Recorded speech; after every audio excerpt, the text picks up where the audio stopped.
Saludos cordiales. Por acá el doctor Diego Cabrera, como parte de este primer Congreso Internacional de Filosofía, Investigación, Tecnología e Innovación Educativa en tiempos de inteligencia artificial, compartiré con ustedes lo que se denomina práctica pedagógica innovadora en el contexto de la filosofía educativa.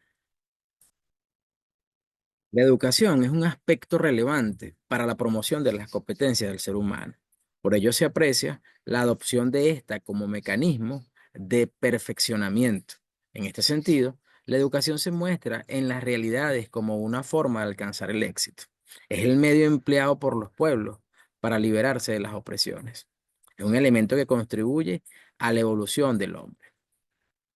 De acuerdo con Fernández en el 2012, quien manifiesta que la educación es el proceso multidireccional mediante el cual se transmiten los conocimientos, valores, costumbres y forma de actuar. Según Dewey, la educación debe ser un proceso dinámico que fomente el pensamiento crítico y la reflexión.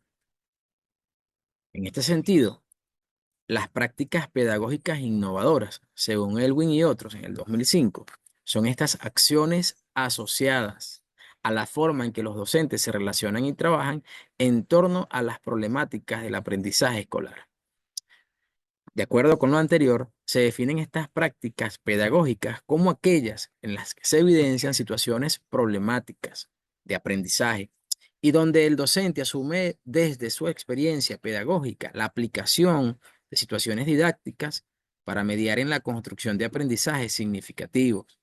Desde esta perspectiva son los docentes uno de los actores principales en relación con encontrar la solución de diferentes problemas que se presentan en la realidad educativa y cómo estos pueden incidir de manera favorable en el desarrollo de un proceso que constituye un fundamento en la concreción de un escenario didáctico donde se favorezca la formación del estudiante.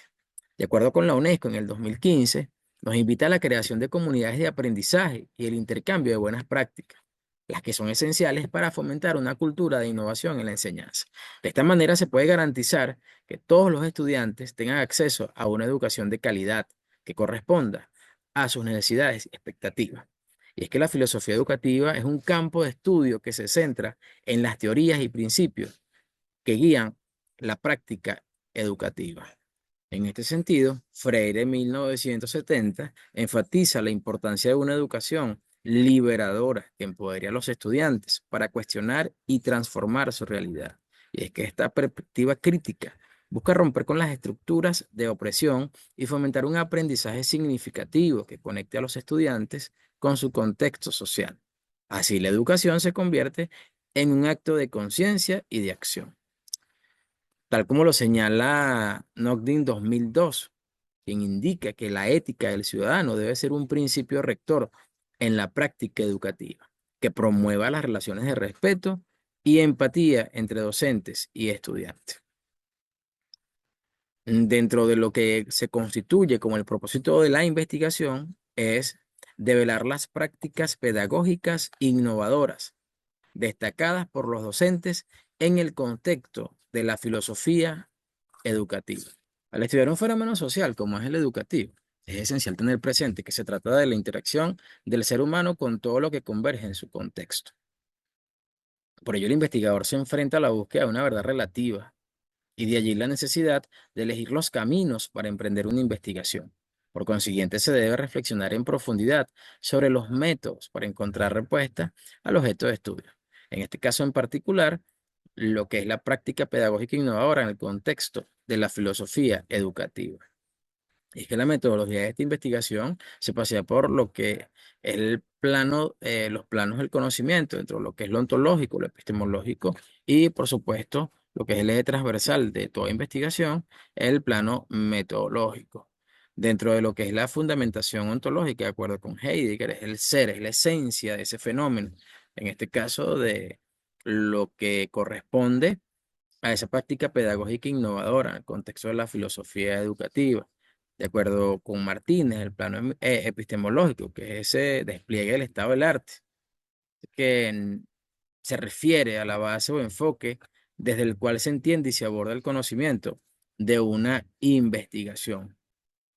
En lo que corresponde al plano metodológico, es importante destacar que se asume el paradigma interpretativo que, de acuerdo con Martínez, es un conjunto de creencias que ayudan a ver y entender la realidad de una forma en particular. Estas creencias incluyen ideas y supuestos filosóficos que en un momento dado son compartidos por la comunidad científica. Eso significa que no hay una forma única, objetiva de ver la realidad, sino que ésta se interpreta de distintas perspectivas que dependen del contexto y de las experiencias de las personas. En cuanto al enfoque cualitativo, eh, este está orientado a reconstruir la realidad tal como la divisan los actores del entorno social en ese espacio específico y en un momento definitivo. En consideración al método fenomenológico articulado con la hermenéutica, es importante resaltar que se combina la descripción pura y detallada de las experiencias vividas con la interpretación profunda de sus significados en contexto. Esto permite al investigador captar no solo qué sucede, sino qué significa para las personas, logrando una comprensión auténtica y rica de fenómenos complejos desde la perspectiva de quienes la viven. De acuerdo a los resultados, se mencionan que las prácticas pedagógicas constituyen un fundamento en el desarrollo de los procesos de enseñanza y aprendizaje. Importante resaltar también que el docente se vale de diferentes elementos, se pone de manifiesto en los escenarios escolares para lograr una concreción de las acciones con énfasis pedagógico y que centran su especificidad en las enseñanzas, entendida como una acción intencional y socialmente mediada para la transmisión de la cultura y del conocimiento. Es importante resaltar que se debe fomentar una formación autónoma en la cual se constituyan situaciones que favorezcan la formación integral del estudiante. Es allí donde se valora la necesidad de promover las prácticas pedagógicas innovadoras. Fomentar de igual forma el logro pleno de una constitución integral del individuo. Por ello es preciso que los docentes pongan de manifiesto su interés por lograr motivar al estudiante hacia determinaciones en las cuales se favorezca el desarrollo integral del estudiante. Finalmente, la pedagogía es uno de los procesos que orienta el desarrollo de enseñanza y aprendizaje. Por ello deben ser tomados en cuenta en función de que el niño refleje su crítica frente a lo que se le está enseñando y lo que está aprendiendo. Finalmente, como conclusiones de esta participación, se dejan las siguientes. Y es que el acto formativo debe ser flexible, empático, donde el docente esté en la capacidad de demostrar entendimiento de las acciones de sus estudiantes. Se debe reconocer que la innovación en la educación no solo se trata de implementar nuevas tecnologías o métodos, sino también de adaptar y transformar las prácticas existentes. Por último, se debe fomentar un ambiente de colaboración y reflexión entre los docentes.